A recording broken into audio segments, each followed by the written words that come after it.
Hi and welcome back to my channel. Now it's been a few weeks since I've done a video and there's many reasons for that, mainly the hippopotamus upstairs who have continued to basically make this place unbearable. But good news, yes. The pachyderms packed up their trunks and pack it off. Yes, they're on holidays, thank bloody goodness. Yes, they've been gone for a week and I've got some sleep and relaxed and the mojo's back and here I am in the new hobby room. Now this is actually a different room to the ones I had the last video in. It's a bit of a story. I'll try and do it quickly. Well, you know, I'll do my best. Now, this room was a bedroom, but the pachyderms made so much noise with their illegal Chinese laundry that they ran at all friggin' hours with washing machines tumbling and then running up and down stairs and putting bloody washing out at midnight and filling up all the washing lines. How anybody else around here doesn't notice? I know they're quiet on the weekends, which is good, so you can model. And they're quiet on Wednesdays, which surprisingly is the day the corporate body lady is home in her unit next door. Something in that, you think? Anyhow, the bloody pachyderms were making a friggin' so much noise here I couldn't get any sleep. So I noticed that at least at night time, the hobby room was quiet. And I wasn't in there at night because I don't model at night because I can't bloody see. I have to wear, you know, huge bloody spectacles just so I can see what I'm bloody doing modelling. My eyes are rooted. I'm blind as a bandicoot. So the hobby room was not being used at night when it was nice and quiet. But during the daytime there was heaps of bloody noise and carry on. The bedroom, well, it had noise every now and then, but there was lots of noise at night. And if you get my picture, you see where I'm going with this? Basically, it worked better to swap the rooms, which was sort of strange because, you know, I had that nice outlook on the garden, although the garden was just the view of the pachyderms running up and down the stairs with bloody baskets of washing all day, which wasn't exactly much of a view. And anyhow, look, the upshot of it is Bask and I moved the hobby room into what was the bedroom. It's a bigger room, got much more space. I got everything out, I got all my desks out, not as much as a squeeze.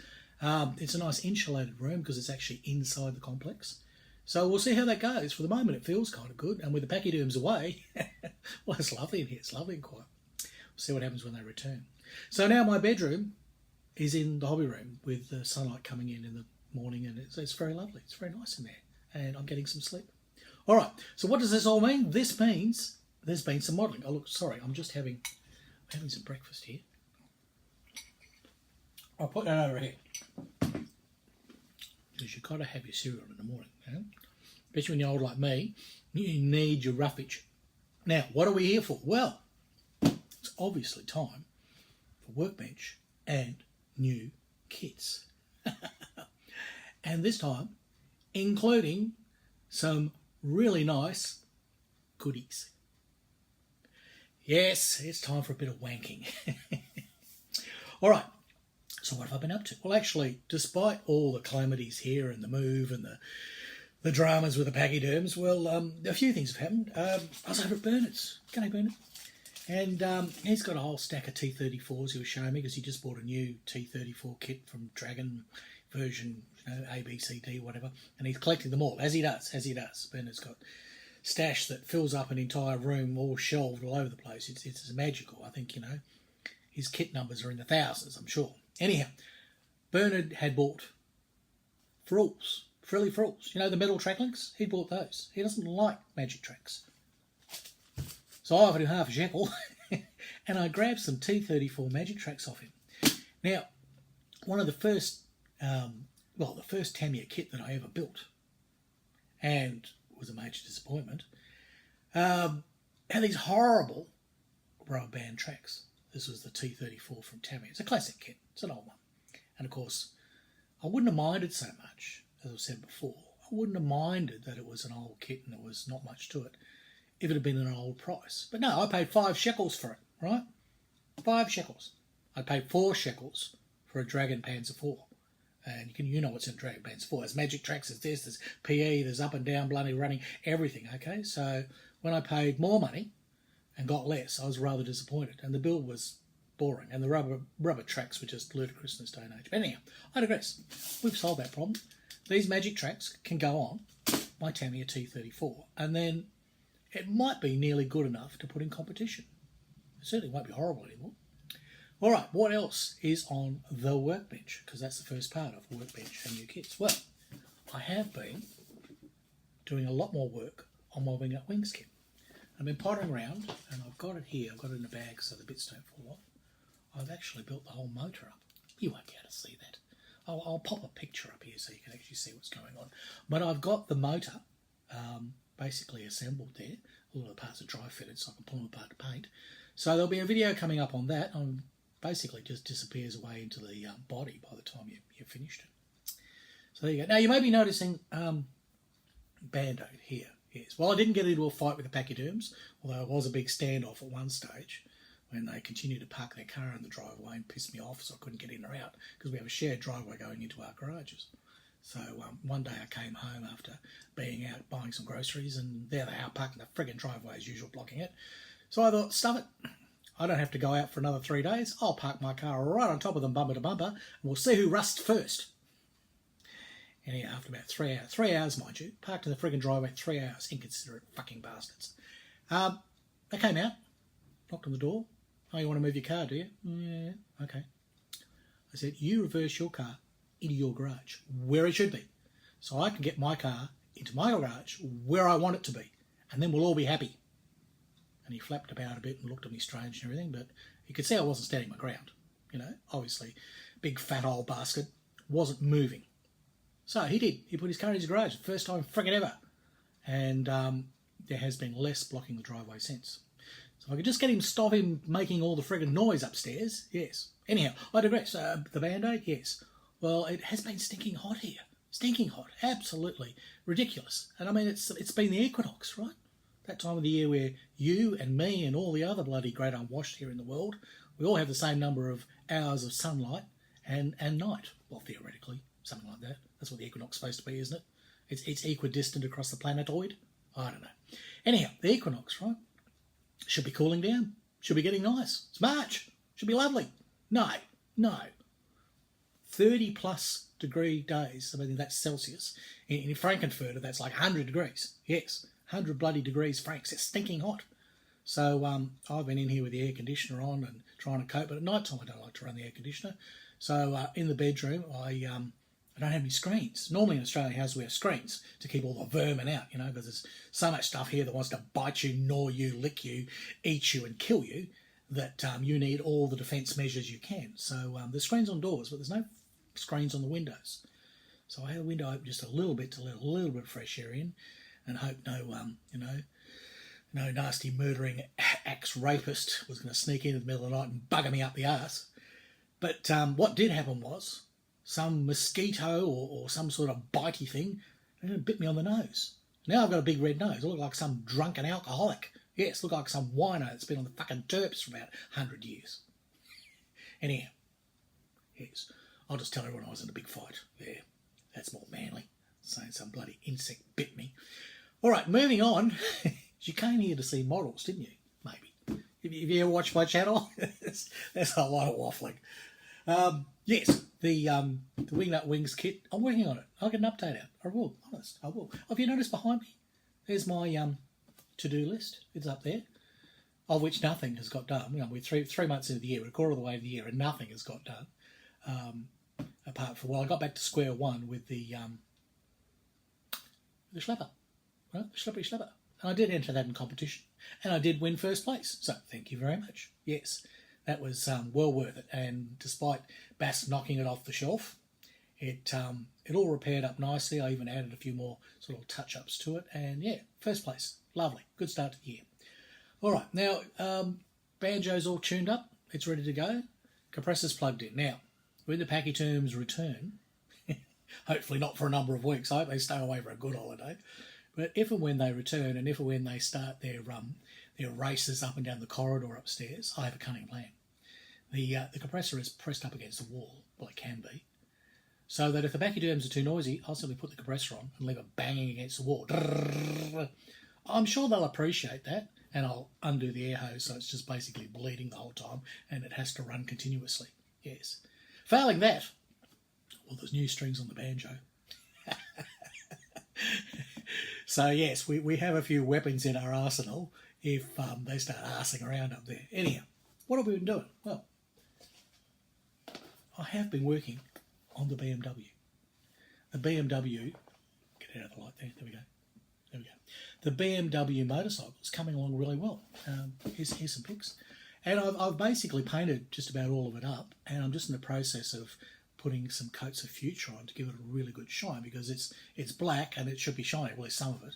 So the shiny bits are getting Future, and all the rest is being left the matte black. And one of the things I did with it, there needed to be some pinstriping. There's some pinstriping around the tank and pinstriping on the, what's actually beading really. It looks like pinstripes, but it's beading on the seat. And I started on the tank thinking, oh, we'll see how I go. But, yeah, my hands are wobbly and my eyes are bloody, I can't see. So there was an almighty mess, I just couldn't. Try as much as to dry brush. I mean, there's a little raised bit, right? There was a little raised bit. And that's what I was hoping to dry brush over. And I managed to do that successfully before, but obviously my mojo hasn't been the best, as per the last half hour of whinging. And yeah, it just wasn't working. And then I cottoned on to a brilliant idea, because I'd scratched the black primer, which was Steiner's. I'd scratched another part, and I remembered the plastic was white, and the pinstripes are white, and the beading on the seat is white. So I got out a nice sharp blade, and I scraped it very carefully along these raised edges. And lo and behold, I actually managed to get the pinstripes and the beading on the seat to pop out. I mean, it's not perfect because it doesn't go all the way down to the sides, but at a quick glance, it's got pinstripes and it's got beading, and that'll do. Problem solved. It added a bit of detail to it. So I'll do a video on that. I also got one of those chrome pens. Yeah, one of those, what are they called? Molotov cocktail pens. Yeah, they explode. You open them up, kaboom! Yeah, Molotov, but yeah, whatever. And it is real chrome. It's really shiny. It's amazing stuff. So I've used that to do the forks and the spokes and quite a few other little bits and pieces that need to be chromed on the bike. I did try to use it on the exhaust, but that's a lot more than just one stroke of the pen. And I found that you trying to build up layers with the pen, it actually rips itself off. So you could try putting it on, leaving spaces, coming back, do another layer. So honestly, I've heard the idea is you actually can open the Molotov pen and shake out the cocktail. Hopefully it won't explode. And you can airbrush that on. So I might try that. I might airbrush the tailpipes, trying to get a nice chromey effect, because it really is shiny stuff. I must say, it's amazingly shiny. So that's the motorbike. Yeah, to stop the Tamiya complaints. and because I had this in the stash, and it's a good little kit. It's a good little kit. And, credit where credit's due, this is a nice kit. And I've thoroughly enjoyed putting it together. So I've made this my model club kit. So, I just need something that I can pot around with and not too worried about. But it's been good. Take it along to model club, every single one of them. I even went to one on the Sunshine Coast just before I left. And then all the clubs here on the Friday nights and the alternate Saturdays. And, yeah, I've been having a ball with that. So that's coming along. I've pretty well assembled most of it. A lot of it's just dry fitted, so again I can pull it apart. I'm all into pulling apart things so I can paint them. Yes. What else have I been doing? Well, be very careful with this because I know that it's inside. Oh. Yeah, that's probably buggered it. The Ka-Tsu. Yes, the little rich Ka-Tsu, the little 1/72 one. Now, I have been working on this. It'll be okay. It'll be all right. Yeah, it's tiny and it's fragile. And the reason that I was worried there is I've just put the track links on the starboard side. I've done the port, and I sort of was going to do a video on doing track links, but oddly enough, anyhow, they're very fiddly, and it's not really camera friendly because they're so tiny. It would be a bit of a nightmare to shoot, but I'll explain in the next video how I did the track links. There was a little method, very different to my normal method, but there's a method to cope with 1/72 scale tiny link and length, at least for this kit, and beautifully engineered. The links actually cut off the sprue without needing any cleanup. I mean, I might have just run a file gently over the edge of the end of the links, but basically it was the easiest links to cut and glue. The hardest part was holding them and fitting them together with my big fat fingers. But anyhow, so yeah, I'll get a video out on that. that's in the pipeline as well for next month. Hopefully I'll get a video out about the Ka-Tsu, show you what we're up to, because I should start the camo soon, camo pattern with that. It's going to be a lot of fun. Now, I think we've just about run out of things. What else have I? That's about it, really. That's all that's been on my workbench and all that's going to be on my workbench for the moment. I really need to get these things done and out the way. I need to get the motorbike finished so I can go to competition for next month. So I've only got a couple more weeks to do that. And wings, I really want to get some decent work done on that, so get a video out. And the Ka-Tsu, I want to get a video out on that. Get those things happening. And then we'll get back to the ships, because the ships are languishing, but I want to get a few of these things sort of out the way. And I picked them because they were easy. They were something I could do a little bit on and put it away. They weren't big, complex projects. And I needed that, because life's been a bit different in the city. We're coping. We're getting there. We're trying to get our smile back on. All right, let me remove all this crap, and then we'll have a look at new kits. I know there wasn't supposed to be any, right? Yes, I know. The thing was, no new kits. The whole plan was to come here to Brisbane, save shekels, buy myself a cottage. Yeah, that's all still happening. Bass the cat, bless her furry little tail, she found some loopholes in the buy new kits regulations. Tell you about that in a sec. New kits. How is this possible? How have I got new kits when I'm supposed to be saving money here in Brisbane so I can go and buy myself my own cottage, you know? There has been a development. Well, look, Bass the cat. Yes, I'm blaming her. We had a look at the regulations, and there are a number of loopholes. Now, yes, I'm saving my money. I've got my budget, and I'm saving my money. But there was if it had already been ordered, you know, I've got to pick it up. So that hasn't quite happened yet. I haven't got any of those. But also, the stash, when I brought it into the new place, into the new hobby room, I didn't have as much space as the other place. I sort of had lots of extra shelves and things in my last place. I didn't really have them here, and that room was pretty tight for space. And I showed you my stash in the last video. What I didn't show you was, I might have actually, I think I showed you a box of stuff to be sold, because it didn't fit. So yes, there were about 8 or so kits that no way they could fit in the new hobby room. And there were kits that easily replaced, or kits that, you know, I probably wouldn't build for a million years. I wasn't there. They're kits that really, it didn't matter if they went. That's what I'm trying to say in a couple of words. So yeah, I sold 8 kits. And then it had been 6 months since I monetised this channel. And I've been a bit dubious about doing this whole monetisation thing, because, you know, I didn't really want to bugger up your experience. So I'd limited it to just an ad at the beginning that you can flip out of after 5 seconds. And that's it. No more ads during it, no more banners or anything, you know. I think I might put ads around the side, but you get those anyway. So, you know, I didn't really go full on with the ads. And my numbers, they're reasonable, but they certainly weren't like other people's. So, you know, I knew it was never going to be something I could live off. But I hope there'd be a little bit of cash out of it, you know, just to reward me for putting in all the time that I do, because these videos take a lot of time. Anyhow, there was a payment from YouTube. Yeah, it took 6 months. After 6 months of doing this, finally I reached my threshold, and YouTube sent me that payment, or Google do. I think Google actually have the purse strings. Anyhow, got some shekels. So between the selling of the old kits and the money from YouTube, I thought I'll treat myself to a few new kits to cheer myself up. And God knows, with the pachyderm experience here, I've needed cheering up. All right, so what had happened? Okay, I bought one of these. Right? That's the new Meng Rolls-Royce armoured car. And there's not a lot of reviews around that I can find on YouTube. There's very little about it actually on the interweb at all, really. There's just the odd sprue shot here and there, and some people have built it, but nobody's really done anything. So would you like me to do a review of this kit? Because it is mighty. It is really good. The Rodin kits have been around for years, and they're bloody good. Nothing wrong with those. I've spoken to a few members at Club, and Bernard's got them, and Shane's got them, and they all swear by them. So there's nothing wrong with the Rodin kits. They're really good.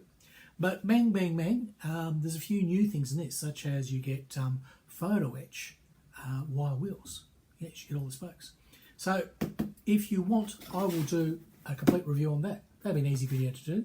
Knock it out the next week if you want. Just let me know. I just don't want this channel to be lots and lots of reviews of kits I'll never ever build. But I probably would build this. I'll probably be keen to build this year, but I'll get the BT2 out the way first. There was a sale on, as there often is. This was Metro, I think. Metro Hobbies down in Melbourne. Hello, Metro. Yeah. So Metro Hobbies the Meng. That was from Hobby One in Brisbane. Yes, great guys there. They gave me some discount. Didn't even realise it. Went down there, got the bloody thing. Actually, the guys were so efficient, they actually missed out on $100 worth of sales. I'll quickly explain. And if they're watching, yeah, guys, you brilliant service, but too much of it. I walked in the door, and it was fairly quiet in the shop, and I got snaffled at the door, and they said, "Go, what do you want? What are you after? What are you looking for?" And I went, "Oh, well, I want one of those Meng armoured cars." "No worries." Down there. "Here it is." Is there anything else you want? Well, I want a Molotov cocktail pen to do some chroming. "Here it is." "Okay, is that it? Okay, check out. Out the door. They were way too efficient.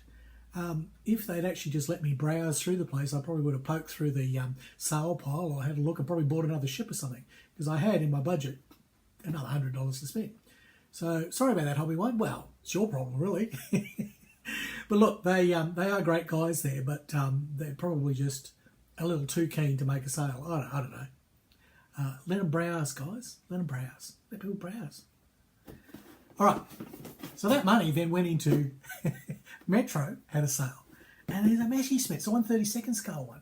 And the Trumpeter Messerschmitts, yeah, I know they're not entirely 100% accurate. I don't care. They're beautiful builds by all accounts, and they're lovely looking kits. I've got about 3 of these now. They're all different ones. Yeah, I've got a K. What's this? This is an E. Well, no, what's this? An F. I've got an EFK. Yes, F. Oh, yes. So I just need a J. Then I'd have a jerk. Ah, dear, the acronyms in this channel. Anyhow, that's lovely. If anyone's interested, I could do a review of that. I think there are plenty of reviews online. And my friend the Duck. Yes, the Duck. Poor old Duck, he's been a bit crook. Yes, he's been a bit crook. He's in hospital. But he's out now, and he's, not this one, he's built another one. It's an E series one, I think he's built. And he's been having a ball. So I've enjoyed watching his build, and I'm really looking forward to building mine down the track. It probably won't happen until next year. I've got too much to do. You've seen that bloody to-do list, right? It's too much to do. Now, stripiness. Look at that. Is that pretty? So I'm pottering around, and I still haven't spent my money yet. I still haven't spent my money. I've still got change, and pottering around thinking, oh, I might get some aftermarket stuff or this or that, you know. I don't want to go over my budget, because I've got to basically keep my savings up, and I am. I'm well on track with my savings, believe you me. I've already got 2 months of savings in the bank. Only 22 more to go. We're out of here. We'll get our own place that we can do whatever we like to, and we won't have pachyderms. So I have a big sign, no pachyderms allowed. Anyhow, so there I am at this time HobbyRama. So I ended up at HobbyRama, and looking through there, poking through as you do. I was seeing what they had. Actually, I think I went there to get the Meng roller, but they were out. They'd sold out. Everywhere it sold out except for Hobby One, and they might have 1 or 2 left if you're lucky. Because I tried everywhere, all around Australia. Nobody had them. I'd ordered them through my mate Paul. He didn't have them. I don't know, he's probably got about 10 of them now. Probably ring me up and say, "Hey, Harry, yeah, Meng kits here, mate. I'll have to buy another one." Yes, well, then I'll say, "Oh, sorry, I can't. I can't have new kits." And he'll say, but it's one you ordered." Shit. Look out for a really cheap, second-hand, brand-new roller selling soon. Now, so I'm in HobbyRama, which is a great store. Like HobbyRama, they're good, nice and chilled. They're basically very friendly, very nice. They let you browse. You spend more. So I'm poking around, having a look at having all the ships going, you know, got that one, can't afford that one, don't like that one. Oh, what's this? I do like these Italian heavy cruisers. And I remember vaguely seeing the Zara built on another channel. And the Zara's really nice. And that was a new mould kit and had everything. It's wonderful. And that kit's something like 12 shekels here or more, you know. It could be 12 or 13 shekels. It's quite a bit of money. But it's a lovely kit. And I've seen it built up and it comes up beautifully. Anyhow, here's this one. This is its sister ship, the Polar. Okay? It's not a bear. It's just a Polar. Oh, there's a name for that. I don't know. I'll do a review of this. And I'll just put this in. The reason I'll do a review of this is because this is a shit kit. Okay. There's another one of these early Hobby Boss ships, and they really hadn't got their act together. Okay? They really hadn't got their act together. So this is shades of the Arizona, but not as bad. So I had a look online. It was only like 2.5 shekels. There's the difference. It really wasn't much money at all. Although I'll take a punt, even if it's something I just build, don't care, throw together. And then I found there were people that had corrected all the mistakes in this without resorting to buying PE. I mean, you can, well, actually you can't buy PE for this. You have to buy PE with the Zara and convert it. But anyhow, I did find you could buy a wood deck. I did find you can buy barrels. And then eventually, it took me a while, I found there's actually a PE rail set. So that's good. That's enough to dress up any kit. But there are things wrong with it. There are certain poles missing in the support structure. There are a number of errors in the way that the superstructure and the deck is built. Nothing is too difficult, nothing is too hard for the average modeller to fix. And I had to look through, there's 2 or 3 guys that have done it. They have taken it to the nth degree and basically pulled a whole lot of PE out of their spares bin and really gone berserk. But the basic elements that they changed to fix this, just to give it that bit more detail and to correct which things that are missing. I mean, the hull's not too bad. It's got a couple of things. The prop shafts are in the wrong positions, but easily fixed, very easy to fix. You move them. You just move the locating points, move them, bog it up, fine, it's underneath, get covered by barnacles, who gives a shit. The bow's slightly out of shape. They file it. A little bit of putty and file it. No worse than the Arizona. I do a whole lot of blade surgery on the bow for that. So these are all things that I'm proficient at. They're easy. A little bit of card, a couple of brass rods, and I can put the tripods in that are missing, fix the masts, and and I bought the barrels. And the one thing that's wrong is this: the secondary guns are just blobs, plastic. Well, I actually found some photo etch, fold up, tiny little AA guns, and they're actually French ones, but they're so close to what was on the ship that they look fine. And they're resin and photo etch. So most of it's resin, and then I think you've got 2 tiny bits of photo etch. You go fold, really easy. And I thought, well, that's not a lot of stuff. That's not like the Arizona where I had to cut great swathes out of it and put photo etch in, and so much work, and it just became demoralising, and there were a lot of other reasons that I didn't finish the Arizona. Go and watch those videos and watch the fate of the Arizona if you ever want to know why. But what I'm trying to say is this Polar is savable.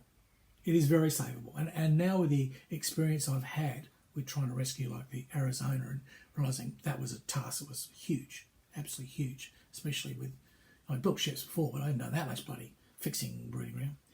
But this hasn't got near that. Most of it's okay. The moulding's quite good. I've been through the kit. I've pulled it all apart. I've had a look at it all because I decided would I ditch it, would I don't. I went, no. So I spent my last few shekels that I had with my budget, and I got the wood deck. It only has a wood deck on the aft.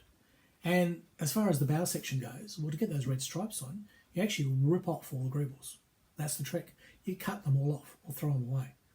And then when it's pretty well cleaned out and very flat, some guys have even like completely replaced it with a piece of card and then built everything up. But I'm going to leave it sort of all the low things there, and I'll just basically just take all the lumpy bits off, capstans and things like that, and any vents and what have you. Scrape them all off.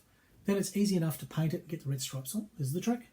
And then you basically then build up all your greebles, your capstans and your vents and all the little things in the fixtures. You build them up on top, piece of piece. And that'll be fun to do because there's not a lot of parts in this kit. This kit is very simple. The lifeboats are bloody horrible, but they're easy enough to fix up. I've got spares that I can do. So really, it's going to be a bit of a project. It'll be a bit more than other things. It probably wouldn't be any more work than my Varrock, interestingly enough.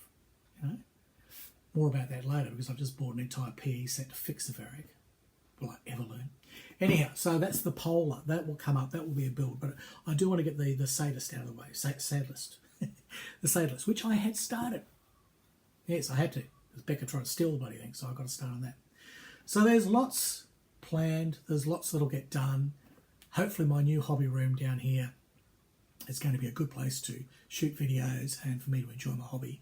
And I hope we get back on this. What do they say? When you fall down, get on the horse. Horse. Yes, well on that note, that's it. That's my workbench and new kits with some interesting new goodies. All right, it's goodbye from Australia and it's hooroo from Harry Houdini.